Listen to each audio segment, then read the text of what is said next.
amalan kan tidak ada yang istimewa. Betul.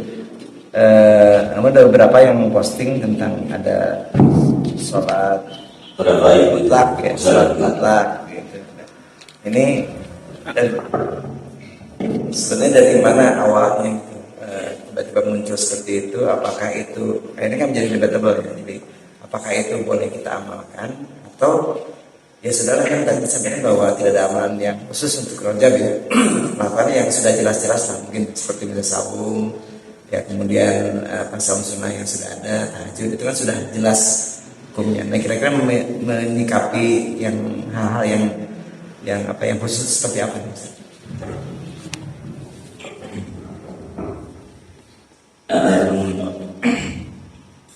Tidak dipungkiri realita di masyarakat kita memang ada yang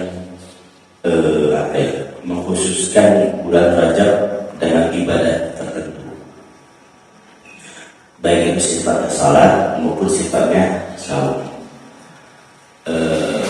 Khususan kita yang mengamalkan tersebut itu didorong oleh rasa semangat ingin mendekatkan diri kepada Allah. Ketika sudah tahu bahwasanya Rajab itu bulan istimewa, banyak lipatan pahala di dalamnya, dorongan semangat, akhirnya muncul dorongan semangat untuk beribadah. Quran surat Al-Mulk itu Allah mengatakan, Alladzi khalaqal mauta wal hayata, Dia Allah menciptakan kematian dan kehidupan, liyabluwakum, untuk menguji kalian, ayyukum ahsanu amala, siapa di antara kalian ahsan amalan, yang paling baik amalannya, bukan ahsan amalan, bukan paling banyak amalannya. Jadi baik dan baik itu sifatnya apa? Kualitas ya, quality. Kalau banyak itu berarti quantity. Yang dilihat itu adalah kualitas. Di antara kualitas ibadah itu adalah kita betul mengikuti apa yang dicontohkan oleh Nabi SAW, dengan tidak menutup kemungkinan adanya ikhtilaf selama dalilnya masing-masing kuat. Nah, bulan Rajab itu setahu saya, setidaknya ini pun yang dijelaskan oleh para ulama, tidak ada amalia khusus bulan Rajab. Bahkan ada beberapa ulama yang mengatakan banyak hadis dhaif bahkan palsu tentang hal-hal berkaitan dengan Rajab dan Sya'ban. Di antaranya adalah masalah ibadah. Jadi karena tidak ada amalan khusus, keistimewaan Rajab itu dilihat dari kualitas ibadahnya. Amalannya adalah amalan yang sudah dijelaskan oleh Nabi, sebagaimana di bulan lain juga, tapi pahalanya dilipat gandakan. Cukup dengan ini pahala dilipat. Maka tidak perlu kita berkreasi dengan ibadah tambahan. Al-aslu fil ibadah at-tahrim. Kayaknya begitu. Asal hukum daripada ibadah itu adalah haram, sampai ada dalil yang memerintahkan.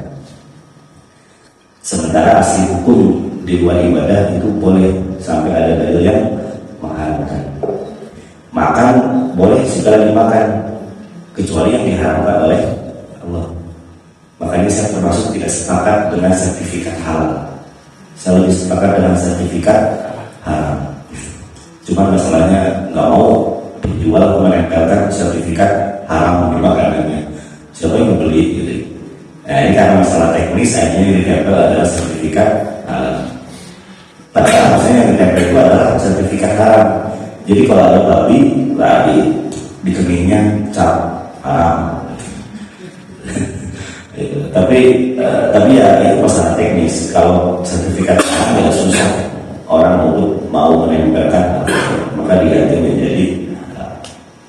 Tapi kalau ibadah, asli hukumnya itu adalah haram sampai ada dalil yang memerintahkan.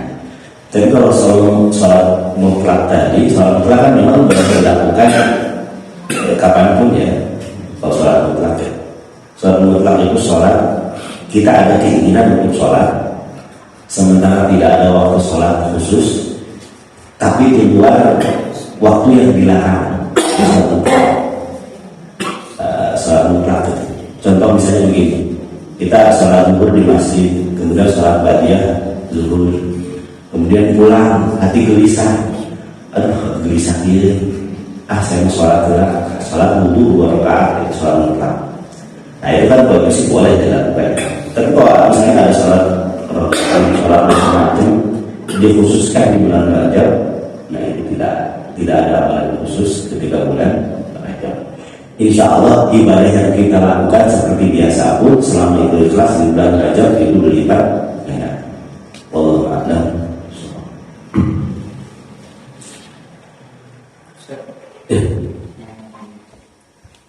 Ini ada konteks. Jadi ini rasa penasaran aja. Kenapa kalau di Quran itu Allah menyebutkan dirinya itu kami gitu, atau dia, jadi bukan langsung saya atau aku. Dan satu lagi, kenapa Allah itu selalu diidentikan dengan subjek laki-laki gitu. Kalau di bahasa Inggris itu kan pakai he ya, kalau menyebut Tuhan gitu. Kenapa Allah selalu pakai kata ganti laki-laki? Ya.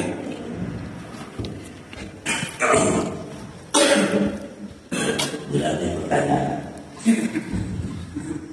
Yang pertama, kenapa Allah selalu menggunakan kata kami ya? Inna anzalna fi lailatul qadr. Kami menurunkan pada malam Lailatul Qadar. Inna khalaqnakum min dzakarin aw unsa wa unsa. Kami ciptakan kalian laki-laki dan perempuan. Inna nazzalna dzikra wa inna lahu lahafizun. Kami menurunkan Al-Quran dan kami yang menjaganya. Kata para ulama, kalau Allah menggunakan kata kami, kemudian setelahnya kata kerja, itu menunjukkan Allah melakukan sesuatu tapi melibatkan makhluknya. Bukan Allah tidak Allah makhluk, tapi ya sudah Allah demikian. Allah menciptakan sesuatu tapi melibatkan makhluknya. Coba lihat ini, dua hal yang berbeda. Yang menciptakan Nabi Adam punya ayah itu tidak? Tidak ada ya. Tapi kalau selain Nabi Adam punya ya, itu Allah menggunakan kata yang berbeda. Kalau Adam, Allah menggunakan kata ini, sesungguhnya ini ja'al fil ardi khalifah. Aku yang menciptakan di muka bumi seorang khalifah, yaitu Adam. Karena memang Allah menciptakan Adam tanpa melibatkan makhluknya. Kun fayakun, jadi menjadi Adam. Tapi kalau Allah menciptakan makhluk setelah Nabi Adam, itu Allah menggunakan kata kami. Inna khalaqnakum min dzakarin wa untha. Kami ciptakan kalian dari laki-laki dan perempuan. Laki-laki itu ayah, perempuan itu ibu. Jadi Allah menciptakan manusia setelah Nabi Adam melibatkan makhluknya, yaitu sepasang laki dan perempuan. Maka Allah menggunakan kata kami. Inna khalaqnakum. Dari ini aku, ini inna kami. Itu di antara jawaban yang pertama. Yaitu perbedaannya kenapa aku dan kami. Aku itu adalah apa? Allah menciptakan sesuatu atau melakukan sesuatu tidak melibatkan hamba-Nya. Kalau kami melibatkan hamba-Nya. Tapi artinya mengartikan kami itu lita'zim, bentuk pengagungan. Tapi kalau saya itu ya ta'zim juga. Tapi kalau kami bertaklimat kayak begini dalam bahasa Arab itu. Bahasa Arabnya kamu itu apa? Kamu satu. Antara anda bukan ente, anda ente bisa bertahu ya. Kalau bahasa Arabnya saya ana, bukan ane. Itu warna abut ya, ane. Padahal itu teh hamzah jadi ain, ane. Tapi kalau kamu itu kan satu orang, kamu satu orang itu kan anda. Tapi bentuk penghormatan kepada yang lebih tua, kepada yang dihormati. Anda itu kan sering diubah menjadi antum. Kalau satu orang yang secara bahasa antum itu kan sebetulnya apa? Kalian kan banyak, lebih dari dua. Nah, tapi bentuk penghormatan maka menggunakan kata yang lebih banyak, yaitu antum. Pun juga saya dan kami, anak dan nah. Tapi jawaban yang pertama tadi menurut saya itu yang lebih pas kalau konteksnya adalah penciptaan atau action Allah, pekerjaan Allah Subhanahu wa Ta'ala. Kalau kami melibatkan hamba-Nya, kalau aku Allah berkehendak sendiri. Allah berkehendak sendiri. Kemudian yang kedua, apa tadi? Oh iya, kenapa Allah itu menggunakan kata subjeknya mudzakkar, laki-laki? Allah kan dia laki-laki itu kan, dia itu kan ada dua ya, ada dia laki-laki, ada dia perempuan. Dua laki-laki, dia laki-laki huwa, dia perempuan, dia. Ada huwa, ada dia, hiuta ya, huwa, dia, hiuta ya. Nah, kenapa Allah itu pakai laki-laki? Itu bukan menunjukkan jenis kelamin Allah laki-laki. Allah itu laisa kamitslihi syai', Allah tidak seperti makhluknya. Tapi itu merujuk kepada aturan bahasa. Allah itu Allah. Belakangnya ada indikasi secara bahasa ya, bukan jenis kelamin. Ada indikasi dia muannas atau tidak? Tidak ada ya? Benar. Kan dalam bahasa Arab itu kan kata itu ada jenis kelaminnya. Ada muzakkar, kalau orang laki-laki, kalau benda tidak ada takbulutnya, tidak ada tak marbutuhnya. Kalau perempuan, kalau muannas itu perempuan, atau kalau benda, kata benda yang tidak ada tak marbut, yang ada tak marbutuhnya, yang ada bulan titik dua di atas. Allah itu belakangnya ada tak marbutuhnya tidak ada? Tidak ada kan? Allah tidak ada titiknya. Berarti secara bahasa bukan secara jenis kelamin, dia itu adalah kata benda ini mudzakkar. Maka menggunakan kata huwa. Huwallahu khaliqul bari, bukan dia Allah tapi huwa. Nah ini jadi mudzakarnya itu kembali kepada katanya, bukan jenis kelamin. Allah itu ya Allah tidak laki-laki, tidak perempuan. Kalau Allah laki-laki perempuan berarti Allah sama dengan wallahu a'lam.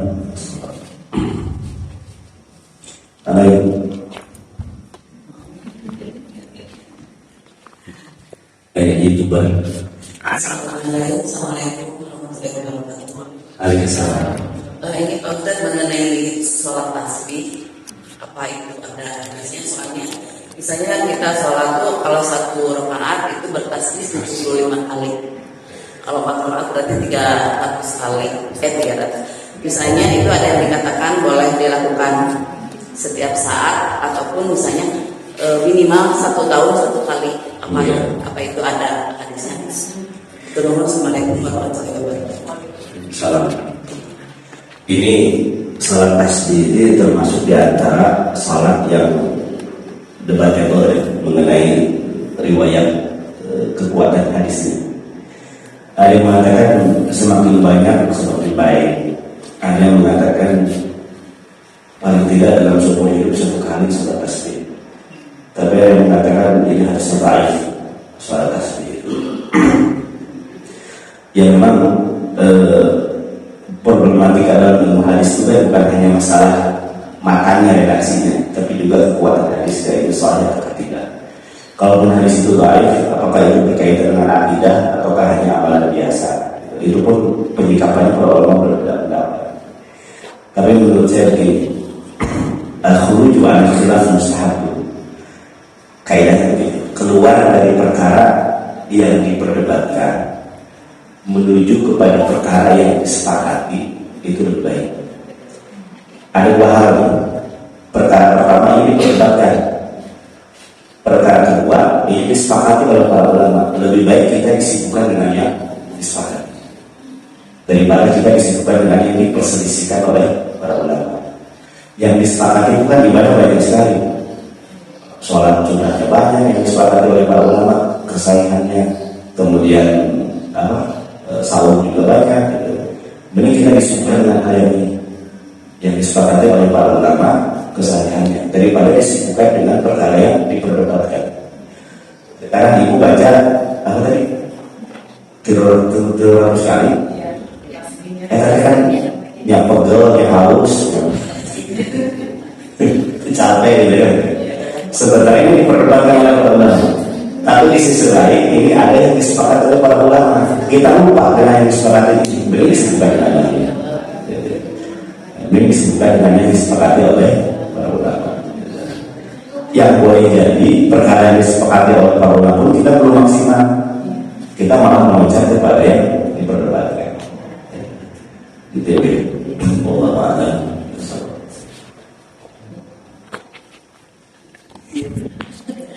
Secara umumnya pertama surat An-Nahl ayat 97 tadi. Ya. Ini menarik ayatnya man amila sholihan min dzakarin aw unsa dan seterusnya. Itu dikatakannya man amila sholihan dulu gitu. Biasa kan iman dulu ya. Amal wa amalu sholihat gitu. Ini amal soleh dulu baru beriman. Nah, ini ada apa gitu ya? Mungkin banyak terus saya baru tahu. Yang pertama, kemudian yang kedua, bagaimana cara kita memandang bahwa Allah itu maha baik, Allah itu takdirnya tidak akan pernah mendolimi kita gitu. Bagaimana cara pandang kita sama dengan cara pandang Allah gitu. Kadang-kadang misalnya kita sakit, apa sih baiknya sakit gitu. Jadi bagaimana agar kita selalu berprasangka baik bahwa apapun yang sepertinya buruk terlihatnya gitu, padahal pasti baik gitu. Itu bagaimana melatihnya agar kita sampai pada sikap seperti itu. Kemudian satu lagi,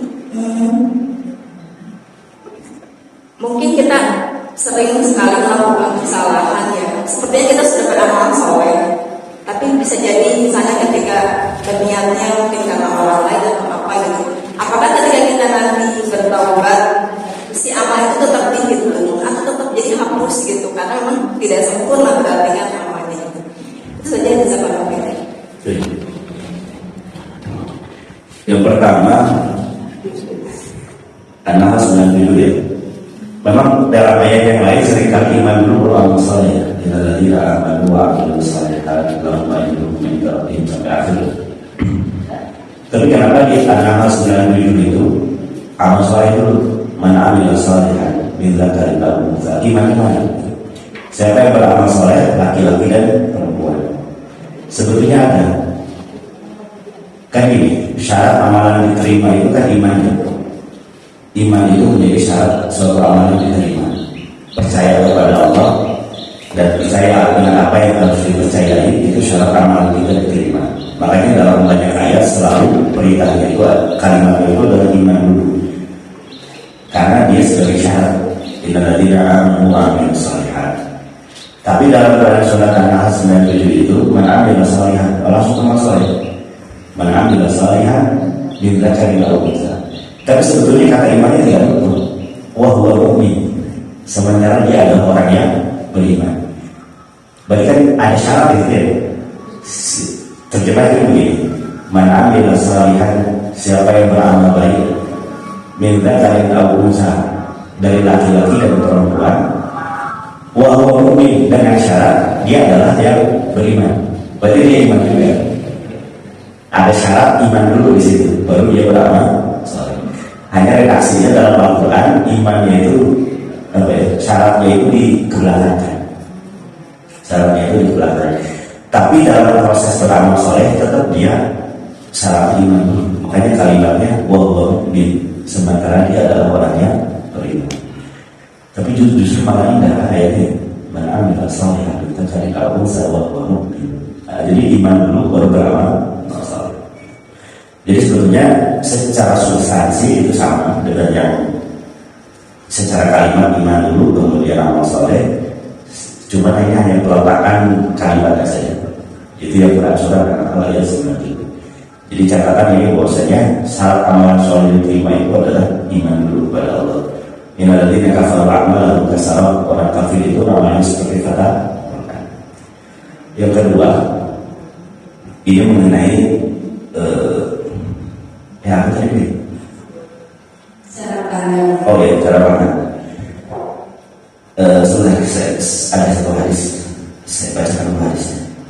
Wa ana sama alladhi yasma'u bihi. Baik. Ini ada hadis bunyinya begini.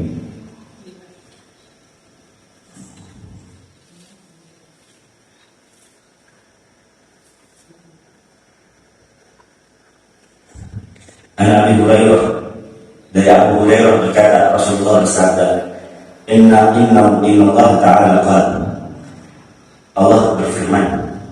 Ini instruksi ya. Man adani waliyan faqad adantuhu biharbi.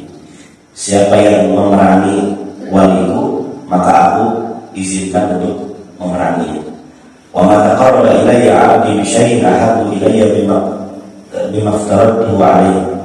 Dan tidaklah seorang hamba mendekatkan kepadaku, maka melainkan aku akan dekat kepadanya. Wa la yazalu 'abdi yataqarrabu ilayya bin nawafil hatta uhibbahu. Dan tidaklah seorang hamba mendekatkan diri kepadaku dengan amal saleh sunnah, melainkan aku akan mencintainya. Fa idza ahbabtuhu kuntu sam'ahu alladhi yasma'u bihi.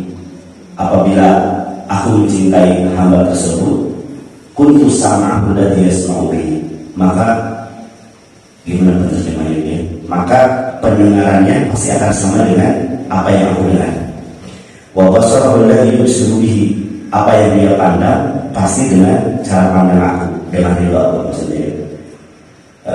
Wa yadahu alladhi yabtishu biha, dan apa yang dia lakukan sesuai dengan ridha aku. Jadi ini hadis Muslim dari Bukhari. Jadi kalau dari hadis ini secara substansi bagaimana kita, cara pandang kita itu, pandangan kita sama dengan Allah. Yang memang kuncinya adalah taat dari sama Allah.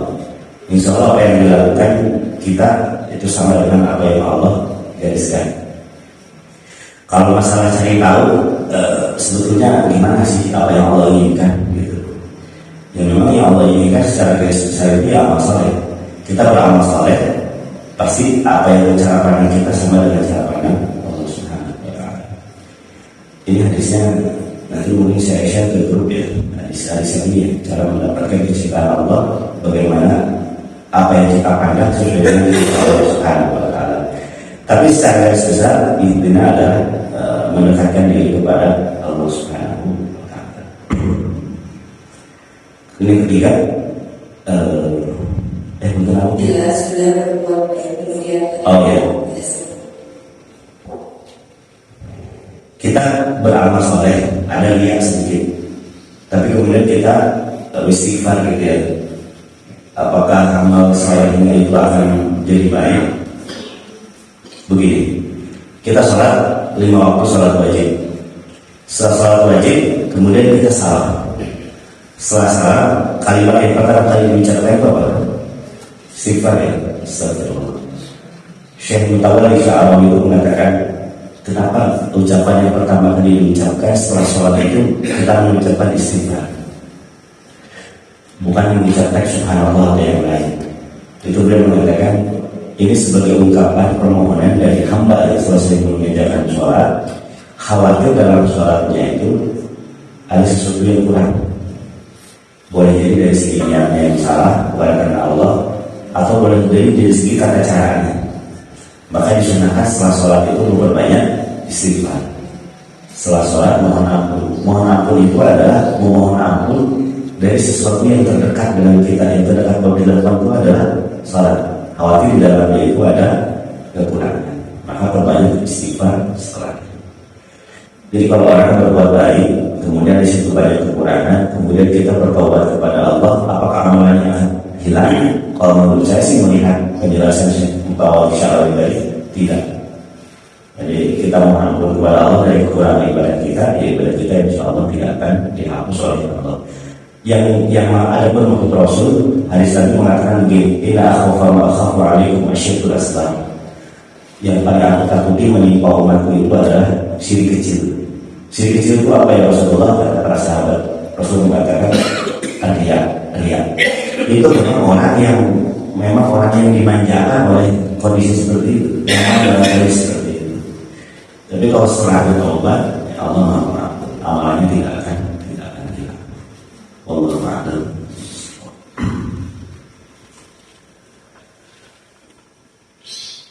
Sudah asar.